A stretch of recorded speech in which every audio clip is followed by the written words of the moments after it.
चला आज एका अशा प्रवासाला निघूया जो आपल्याला ताजमहलच्या भव्य निर्मितीपासून ते त्याच्या अस्तित्वासाठी सुरू असलेल्या आजच्या लढाईपर्यंत घेऊन जाईल. ताजमहालच्या भव्य प्रवेशद्वारावर हे शब्द कोरलेले आहेत.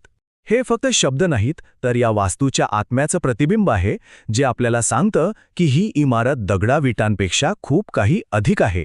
तर ही गोष्ट सुरू होते एका प्रेमातून, एका अशा प्रेमातून ज्याच्या विरहाने इतिहासातील एक अजरामर स्वप्न साकार झालं. विचार करा, आपल्या 14व्या मुलाला जन्म देताना प्रियपत्नीचा मृत्यू, शहाजहानवर दुःखाचा डोंगर कोसळला होता. आणि याच दुःखातून एक असीम संकल्प जन्माला आला, आपल्या पत्नीसाठी पृथ्वीवर एक स्वर्ग निर्माण करण्याचा, एक अशी जागा जिथे तिची आठवण कायम राहील. हे आकडे बघा, 1631 ते 1653, म्हणजे 20 वर्षांपेक्षा जास्त काळ. हे फक्त बांधकाम नव्हतं, हे एक तप होतं. एका सम्राटाने आपल्या प्रेमासाठी पाहिलेल्या स्वप्नाला प्रत्यक्षात उतरवण्याची एक प्रदीर्घ साधना होती. आणि खर्च आजच्या हिशोबाने जवळपास $827 मिलियन. या एका आकड्यावरून त्या काळातल्या मुघल साम्राज्याची ताकद आणि श्रीमंती किती अफाट असेल याचा सहज अंदाज येतो. पण हे स्वप्न प्रत्यक्षात कसं उतरलं? दगडांमध्ये जणू संगीत कसं कोरलं गेलं? चला या निर्मितीची कहाणी पाहूया. ताजमहल म्हणजे कुठल्या एका वास्तुकलेचा नमुना नाहीये, तो तर इंडो-इस्लामिक आणि मुघल शैलींचा एक अद्भुत संगम आहे. जणू काही वेगवेगळ्या परंपरा एकत्र येऊन एक नवीन, अद्वितीय आणि चित्तथरारक कलाकृती जन्माला आली. आणि हे सगळं साकार केलं कोणी? तर आशियाभरातून आलेल्या 20,000हून अधिक कारागिरांनी. खरं तर ही त्या काळातली एक ग्लोबल ड्रीम टीम होती. ओटोमन साम्राज्यापासून ते इराणपर्यंतचे सर्वोत्तम कलाकार यात सामील होते. आता ताजचं खरं सौंदर्य दडलंय ते याच्या बारकाव्यात. पर्चिनकारी नावाची ही कला पहा. या जॅस्पर आणि झेडसारख्या मौल्यवान खड्यांना इतक्या सफाईने संगमरवरात बसवलं जातं की जणू ते दगडातूनच उमलले आहेत.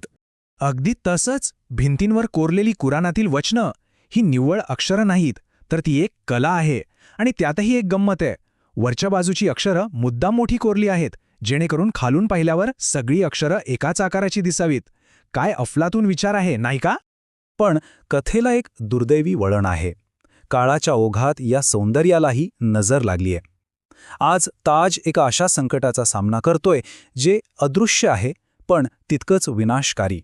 पूर्वी ताजला धोका होता तो जाटांच्या हल्ल्याचा, लुटीचा. पण आजचे शत्रू वेगळे आहेत. आज धोका आहे ॲसिड रेनचा, प्रदूषित यमुनेतून येणाऱ्या विषारी वायूंचा आणि अगदी कीटकांच्या विष्ठेचा सुद्धा. म्हणजे धोक्याचं स्वरूप पूर्णपणे बदललं आहे. आणि याचा परिणाम? ताजचं ते जगप्रसिद्ध शुभ्र सौंदर्य आता फिकट पिवळं दिसू लागलंय. त्यावर कुरूप, तपकिरी आणि काळे डाग पडले आहेत. हे वर्णन ऐकूनच कसतरी होतं. मग हे नक्की घडतंय कसं? सोपं आहे पण भयावह आहे. यमुना नदी प्रदूषित झाली आहे, त्यामुळे कीटक वाढतायत. त्यांची विष्ठा आणि नदीतून निघणारा विषारी वायू हे सगळं संगमरवरासोबत रासायनिक प्रक्रिया करतंय. आणि याचमुळे ताजचा रंग बदलतोय, तो आतून पोखरला जातोय. पण यावर काहीतरी करायला हवं होतं, नाही का? याचीच खरी सुरुवात झाली 1984 मध्ये, जेव्हा MC मेहता नावाचे कार्यकर्ते हा मुद्दा थेट सर्वोच्च न्यायालयात घेऊन गेले. आणि इथूनच ताजला वाचवण्याची एक नवी लढाई सुरू झाली. या सगळ्या धोक्यांमुळे या अमूल्य वारशाला वाचवण्यासाठी आता एक मोठी शर्यत सुरू झालीये. पाहूया यात काय काय केलं जातंय. हे बघा, ताजला वाचवण्यासाठी एक नाही तर अनेक आघाड्यांवर काम सुरू आहे. ताज ट्रॅपेझियम झोन नावाचं एक मोठं संरक्षण क्षेत्र तयार केलंय. तिथल्या उद्योगांवर आणि वाहनांवर कडक नियम लावलेत. आणि वेळोवेळी ताजला एका खास मातीच्या लेपाने स्वच्छही केलं जातं. आणि हे संरक्षण क्षेत्र किती मोठं आहे माहितीये? तब्बल 10,400 चौरस किलोमीटर. यावरूनच ह्या धोक्याची गंभीरता आणि त्याला रोखण्यासाठी सुरू असलेल्या प्रयत्नांची व्याप्ती आपल्या लक्षात येते. 1983 सालीच युनेस्कोने ताजला जागतिक वारसा स्थळ म्हणून घोषित केलं होतं. त्याला भारतातील इस्लामिक कलेचा दागिना म्हटलं होतं.